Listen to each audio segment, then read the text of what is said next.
Friends, welcome to SMC classes and you are with Satyam Patel. दोस्तों, कल की क्लास में हम लोगों ने विभिन्न प्रकार के अधिनियम पढ़े थे और उसी कड़ी को आगे बढ़ाते हुए आज हम लोग स्टार्ट करते हैं 1813 का चार्टर एक्ट। 1813 का चार्टर एक्ट। कल इससे पहले हम लोगों ने विभिन्न अधिनियमों के बारे में चर्चा की थी, जिसमें हम लोगों ने जाना था कि 1773 के रेगुलेटिंग एक्ट में क्या हुआ था कि जो यहाँ का गवर्नर हुआ करता था उसका पदनाम बदलकर गवर्नर जनरल किया गया। इसी के साथ में हम लोगों ने 1773 में पढ़ा था कि सुप्रीम कोर्ट की स्थापना की गई थी, जिसमें कुल 4 न्यायाधीश रखे गए थे, जिसमें एक मुख्य न्यायाधीश था और 3 अन्य न्यायाधीश थे। इसके बाद में हम लोगों ने पिट्स इंडिया एक्ट पढ़ा था, जिसमें ये बताया गया था कि बोर्ड ऑफ कंट्रोल का गठन किया गया और उस बोर्ड ऑफ कंट्रोल में 6 सदस्य हुआ करते थे। और वहीं पर क्या किया गया, वहीं पर बोर्ड ऑफ कंट्रोल और कोर्ट ऑफ डायरेक्टरेट इनके कार्य क्षेत्रों का विभाजन किया गया। इसके बाद में हम लोग स्टार्ट करते हैं 1813 का जो चार्टर एक्ट है, इस अधिनियम को लाने का प्रमुख उद्देश्य क्या था। सबसे पहले तो हम इसकी चर्चा करेंगे।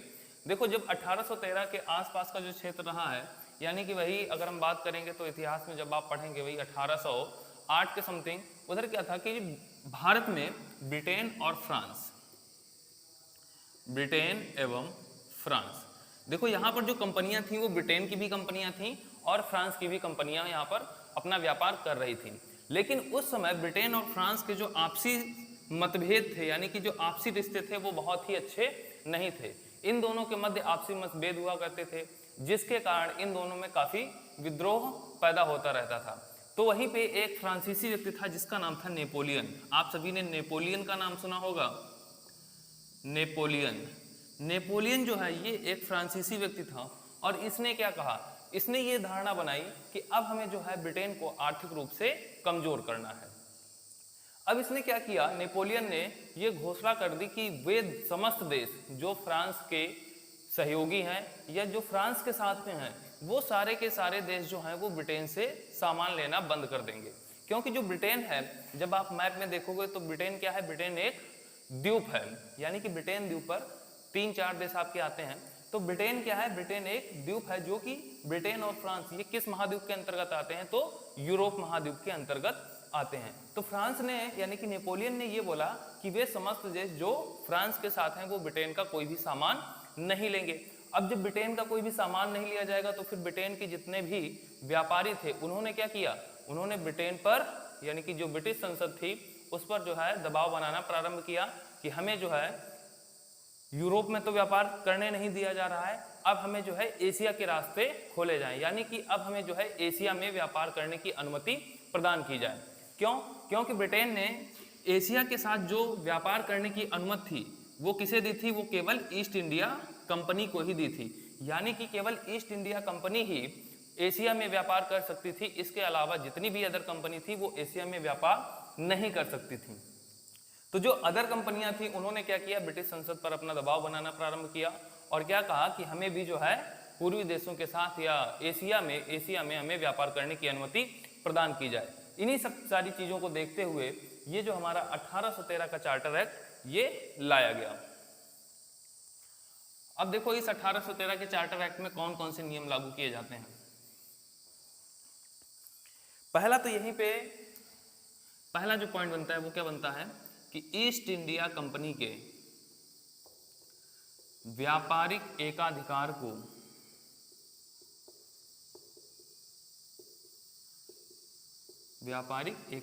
को समाप्त कर दिया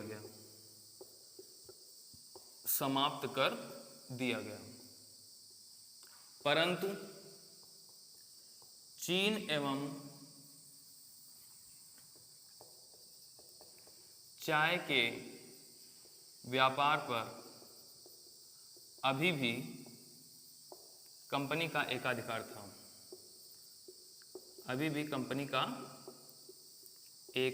था। देखो, इस बिंदु का मतलब क्या है, अभी हमने क्या बताया कि ईस्ट इंडिया कंपनी के व्यापारिक एकाधिकार को समाप्त कर दिया गया। कहने का मतलब यह है कि अभी तक क्या था कि अभी तक केवल ईस्ट इंडिया कंपनी ही भारत के साथ व्यापार कर सकती थी, अन्य किसी भी कंपनी को भारत के साथ व्यापार करने की या एशिया में व्यापार करने की अनुमति नहीं प्रदान की गई थी। लेकिन जब 1813 का चार्टर एक्ट आया तो इसमें यह कहा गया कि ईस्ट इंडिया कंपनी के साथ साथ अन्य कंपनियां भी जो हैं वो पूर्वी देशों के साथ व्यापार कर सकती हैं। लेकिन चीन के साथ व्यापार और चाय का व्यापार, यहां पर क्या है कि ये चीन के साथ व्यापार और चाय के व्यापार कौन करेगा, अभी भी जो है वो केवल ईस्ट इंडिया ही करेगी, यानी कि अन्य कंपनियां जो हैं चीन और चाय के व्यापार को अभी नहीं कर सकती हैं। तो चीन और चाय के व्यापार को कौन करेगा, ईस्ट इंडिया कंपनी ही करेगी। इसके बाद में अब देखो यहाँ पे क्या हो गया, ईस्ट इंडिया कंपनी ने यहाँ पे मतलब यानी कि ईस्ट इंडिया कंपनी का धीरे धीरे यहाँ पे क्या हुआ, धीरे धीरे विलय होने लगा, या फिर ऐसा बोल सकते हैं कि ईस्ट इंडिया कंपनी का वर्चस्व धीरे धीरे यहाँ पर क्या होने लगा, कम होने लगा।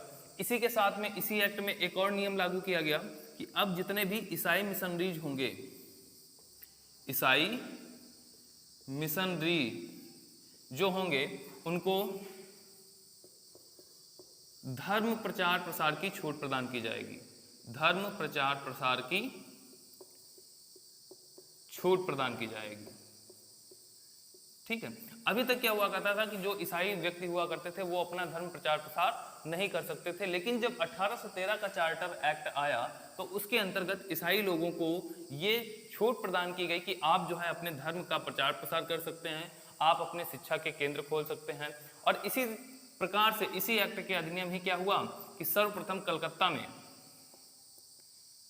कलकत्ता में गिरजाघर की स्थापना की गई, गिरजाघर की स्थापना की गई। यहां पर जो है स्वतंत्र रूप से या आधिकारिक तौर पर जो है गिरजाघर की स्थापना कहां की गई, तो कलकत्ता में की गई। कब की गई, तो 1813 के चार्टर एक्ट के अधिनियम के अंतर्गत। अब इसके बाद में देखो अब क्या हुआ कि ईस्ट इंडिया कंपनी के व्यापारिक एकाधिकार को समाप्त किया गया। दूसरा पॉइंट क्या किया गया, ईसाई मिशनरीज को धर्म प्रचार प्रसार की छूट दी गई। अब जब विभिन्न कंपनियां भारत आईं तो यहाँ पर एक जितने भी कंपनी के मालिक हुआ करते थे उनके दिमाग में एक विचार आया कि हम अभी तक क्या करते थे कि जितने भी लेबर होते थे या जितने भी मजदूर होते थे या जितने भी अधिकारी वर्ग होते थे, जो भी हमारा कर्मचारी होता था उसको हम कहाँ से बुलाते थे, इंग्लैंड से बुलाते थे। तो इंग्लैंड से बुलाने पर उनका जो व्यय होता था वो बहुत ही अधिक हो जाता था। तो इनके दिमाग में एक ये खुरपेच आई कि अब हम ऐसा करेंगे कि हम भारतीयों को ही यहाँ पर मजदूरी दिलवाएंगे। तो उसके लिए इन्होंने क्या किया कि हमें जो है कुछ पढ़े लिखे व्यक्तियों की आवश्यकता होगी। तो इसके लिए इन्होंने जो है 1 लाख रुपए वार्षिक शिक्षा पर व्यय करने के लिए प्रावधान किया, शिक्षा पर व्यय करने का प्रावधान किया, करने का प्रावधान। इन्होंने क्या बताया कि अब हम क्या करेंगे, 1 लाख रुपए जो है प्रतिवर्ष शिक्षा पर व्यय करेंगे, जिससे कि जो है भारतीयों को हम शिक्षा देंगे और जब वो उस योग्य हो जाएंगे तो उनको हम जो है मजदूरी प्रदान करेंगे। इससे क्या होगा कि हमें कम मूल्य पर मजदूर या फिर कम मूल्य पर कर्मचारी मिल जाएंगे।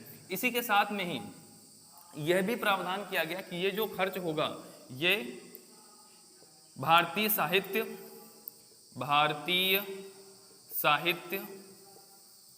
के साथ साथ विज्ञान के प्रोत्साहन पर भी, विज्ञान के प्रोत्साहन के लिए भी जो है ये व्यय जो है खर्च किया जाएगा। देखो 1 लाख रुपए क्या किया गया कि प्रतिवर्ष जो है शिक्षा पर व्यय किया जाएगा और उसी व्यय में क्या होगा कि भारतीय साहित्य पर भी इसमें से खर्चा किया जाएगा और विज्ञान के प्रोत्साहन पर भी इसमें जो है खर्चा किया जाएगा। लेकिन इसमें कमी ये रही कि इसमें ये कहीं भी जिक्र नहीं किया गया कि भारतीय साहित्य और विज्ञान के लिए कितनी राशि खर्च की जाएगी। यानी कि ये कहा गया 1 लाख रुपए तो खर्च किया जाएगा, लेकिन उस 1 लाख में कितना बजट हिंदी साहित्य पर खर्च होगा या फिर कितना बजट विज्ञान के प्रोत्साहन के लिए खर्च होगा। और यही क्या बना, यही एक विवाद का जड़ बना जिसे हम लोग पढ़ते हैं प्राच्य एवं पाश्चात्य विवाद, प्राच्य एवं पाश्चात्य विवाद।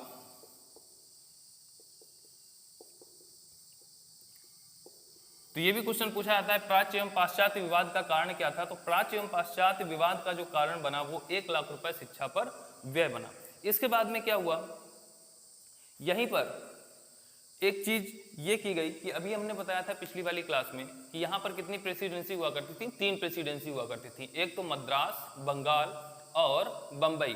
तो अभी तक इन तीनों प्रेसिडेंसी में जो सबसे प्रमुख हुआ करता था, पहली हो गई बंगाल, फिर मद्रास और बम्बई। इन तीनों प्रेसिडेंसी में जो सबसे पावरफुल प्रेसिडेंसी हुआ करती थी वो कौन हुआ करती थी? वो बंगाल प्रेसिडेंसी हुआ करती थी, यानी कि बंगाल के गवर्नर को क्या क्या कहा जाता था? Governor general. और शेष सारे प्रांतों के अधिकारियों को या इनके प्रमुख को क्या कहा जाता था? केवल गवर्नर। अब बंगाल के गवर्नर के साथ साथ क्या हुआ कि मतलब यानी कि अब यहाँ पर क्या था कि कंपनी का धीरे धीरे वर्चस्व कम होने लगा। ये जो गवर्नर हुआ करते थे ये किसके द्वारा यहाँ पे मनोनीत किए जाते थे? तो ये कंपनी के द्वारा मनोनीत किए जाते थे। अब यहाँ पर क्या किया गया? यहाँ पर ये एक घोषणा की गई कि अब जो भी गवर्नर होगा, जो भी गवर्नर विधि बनाएगा, जो भी गवर्नर क्या करेगा? विधि बनाएगा, उस विधि को ब्रिटिश संसद से, उस विधि को ब्रिटिश संसद से अनुमोदित कराना पड़ेगा। अनुमोदित कराना आवश्यक है।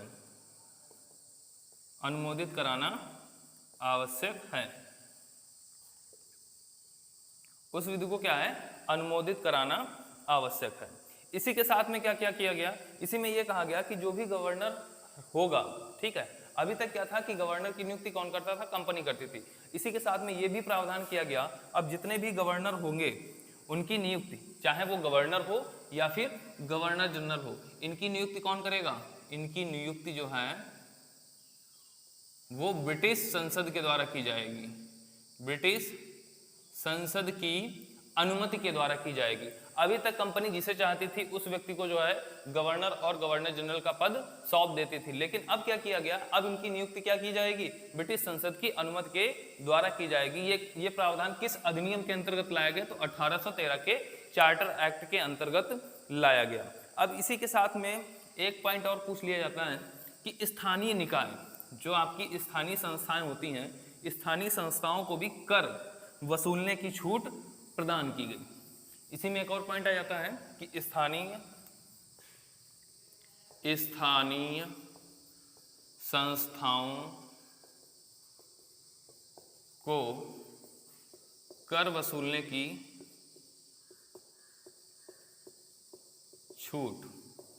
कि अब क्या है? अब स्थानीय संस्थाएं भी क्या कर सकेंगी? कर को वसूल कर सकेंगी। अब देखो 1813 में हम लोगों ने ईस्ट इंडिया कंपनी के एकाधिकार को पढ़ा कि ईस्ट इंडिया कंपनी का एकाधिकार कैसे समाप्त हुआ। इसी में हम लोगों ने पढ़ा कि शिक्षा के लिए 1 लाख रुपए व्यय का भी प्रावधान किया गया। इसी के तहत हम लोगों ने पढ़ा कि जो गवर्नर और गवर्नर जनरल की जो शक्तियां थी वो कैसे मतलब यानी किस तरीके से कम की जाने लगी। और यहाँ पर आपने देखा कि कंपनी का जो रोल था वो धीरे धीरे कम होने लगा और रोल किसका बढ़ने लगा? ब्रिटिश संसद का रोल जो है वो धीरे धीरे बढ़ने लगा। इसके बाद में फिर अगला अधिनियम हम लोग पढ़ेंगे 1833 का चार्टर एक्ट। अगली हेडिंग डालेंगे 1833 का चार्टर एक्ट।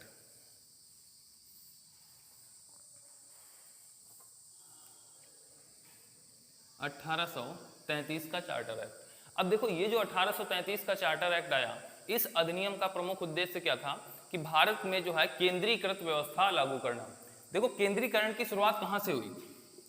केंद्रीकरण की यदि हम शुरुआत बोलें तो कहां से हुई थी? तो केंद्रीकरण की जो शुरुआत है वो 1773 के रेगुलेटिंग एक्ट से हुई थी।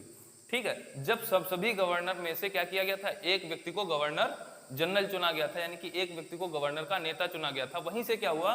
केंद्रीकरण की शुरुआत हुई। और पूर्ण रूप से केंद्रीकरण कब हुआ?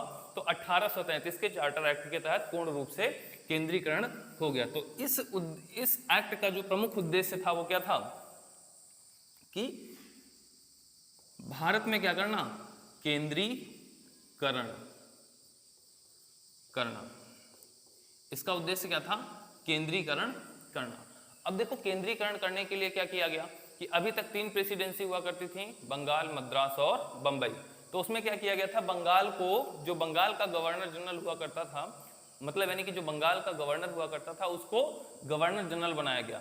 अभी 1833 से पहले जो गवर्नर जनरल हुआ करता था वो केवल और केवल बंगाल का हुआ करता था। लेकिन जब 1833 का चार्टर एक्ट आया तो उसमें क्या किया गया, उसमें यह बदलाव किया गया कि जो बंगाल का गवर्नर जनरल है, बंगाल के गवर्नर जनरल को संपूर्ण भारत का गवर्नर जनरल बनाया गया। अभी तक क्या था कि जो बंगाल का गवर्नर था उसे किसका, संपूर्ण भारत का गवर्नर जनरल बना दिया गया। यानी कि यहाँ पे क्या हो गया, यहाँ पे पूर्ण रूप से केंद्रीकरण की व्यवस्था लागू हो गई। तो बंगाल का गवर्नर जनरल कौन था, जब 1833 का चार्टर एक्ट आया तो उस समय जो यहाँ का गवर्नर था वो कौन था, Lord William Bentinck, Lord William Bentinck. ठीक है, तो यहीं से क्वेश्चन 2 बन जाते हैं कि भारत का प्रथम गवर्नर जनरल कौन बना, तो भारत का प्रथम गवर्नर जनरल कौन बना, लॉर्ड विलियम बेंटिंग। और दूसरा क्वेश्चन ये बन जाता है बंगाल का अंतिम गवर्नर जनरल कौन बना, तो उसका भी आंसर क्या हो जाएगा, लॉर्ड विलियम बेंटिंग।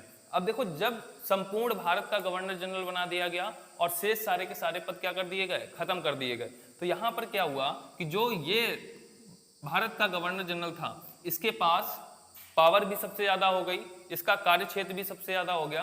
तो इसकी सहायता के लिए पहले क्या होता था, बंगाल के गवर्नर जनरल के लिए 3 सदस्यीय परिषद का गठन, मतलब पहले 4 थी फिर 3 हुई। अब यहां पर क्या हुआ, यहां पर पुनः जो है इसकी सहायता के लिए 4 सदस्यीय परिषद बनाई गई, 4 सदस्यीय परिषद बनाई गई। यानी कि इससे पहले हम लोगों ने पढ़ा था 3 सदस्य कब हुआ करते थे, 1786 में। पहले 4 हुआ करते थे, फिर एक कम कर दिया गया था, तो कितने बचे थे, 3। और इसमें क्या कर दिया गया, एक सदस्य पुनः जोड़ दिया गया। और ये जो सदस्य जोड़ा गया, ये सदस्य कौन था, तो ये विधि सदस्य था। और विधि सदस्य के रूप में कौन आया था, तो लॉर्ड मैकाले। लॉर्ड मैकाले जो है वो विधि सदस्य के रूप में आया। और ये जो चौथा सदस्य बनाया गया, ये कैसा सदस्य था, ये अस्थायी सदस्य था। यानी कि इसको जो है मत करने का अधिकार नहीं था। अब इसके बाद में हम लोग बात करेंगे कि दूसरा पॉइंट इसमें क्या आया। दूसरा पॉइंट ये आया कि यही जो विधि सदस्य है, इसी विधि सदस्य के द्वारा क्या किया गया था, विधि आयोग का गठन, विधि आयोग का गठन। तो विधि आयोग का गठन किस अधिनियम के तहत किया गया था, 1833 के तहत। और कब हुआ था, तो 1834 ईस्वी में। इसी के तहत एक और प्रावधान किया गया था कि दास प्रथा को समाप्त किया जाएगा, दास प्रथा का अंत। ठीक है, लेकिन दास प्रथा का अंत, ये जो प्रावधान लाया गया, ये लागू कब हुआ, तो ये लागू हुआ था 1843 ईस्वी में, यानी कि 10 वर्षों के बाद। तो इस तरीके से जो है 1833 का चार्टर एक्ट कंप्लीट होता है। तो आज की क्लास हम लोग यहीं तक रखते हैं। और आज की क्लास में हम लोगों ने 2 अधिनियम पढ़े, 1813 का चार्टर एक्ट और 1833 का चार्टर एक्ट। तो इन 2 अधिनियमों में जिसके अगर किसी भी व्यक्ति के अगर कोई भी क्वेश्चन हो या कोई भी डाउट हो तो आप कमेंट करके पूछ सकते हैं। Thank you.